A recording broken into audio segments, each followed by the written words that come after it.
Shoppers in Asia Pacific are going all in on a me first mindset thanks to tech giving them more control over what they buy and how they buy it. To break down what this means for businesses, we have here Andrea Ng from Canvas8.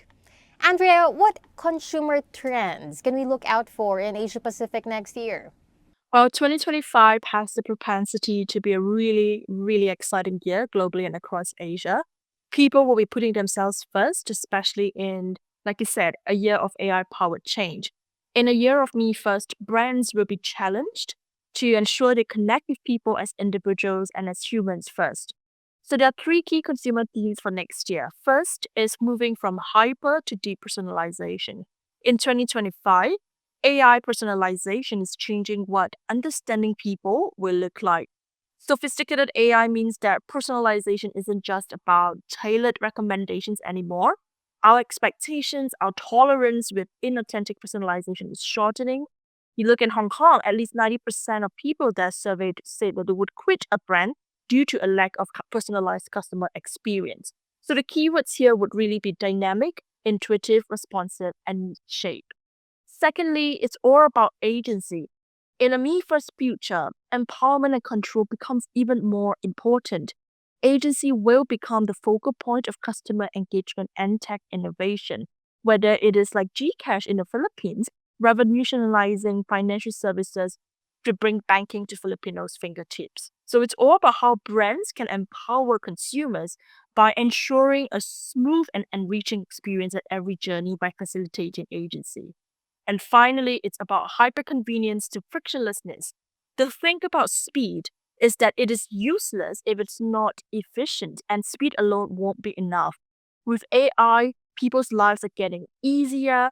People will reject experiences that feel complicated, even if they're speedy.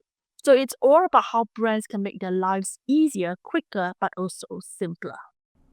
So, given this, Andrea, and as early as now, do you see factors that may drive changes in consumer behavior in 2025 within Asia Pacific specifically? Certainly, let's look at the macro cultural shift in economy, tech, and lifestyle.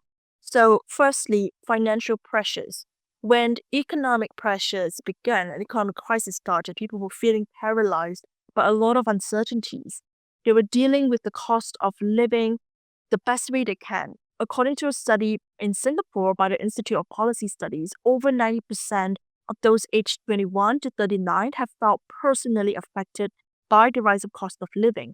And to counter that, some are embracing TikTok trends like underconsumption call to cope with that. So instead of panicking about the financial pressures, people are actively adapting to new money realities. So it's all about financial pragmatism and adaptability.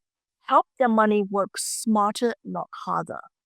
Secondly, it's no surprise that Asia has always been arguably more tech positive, many excited for what AI could offer. This region, in some ways, has always been quite ahead of the game, at least open to developing the industry. In a study that shows that at least 70% of employees across APAC already started using Gen AI at least once a week at their workplace. And this is compared to US, who's a top AI developer, but ranks last compared when it comes to adoption of AI. AI now has the power to optimize lives with a focus on how it will be harnessed for personal benefit. And finally, on lifestyles, hyper-personal liberties will become increasingly important in shaping our choices and consumption. People are refusing the status quo for the sake of personalized lives. For example, solo traveling in Asia is one of the biggest across the world. Gen Zs globally are also two times more likely to break the rules in the workplace because they prioritize flexibility as a right as well.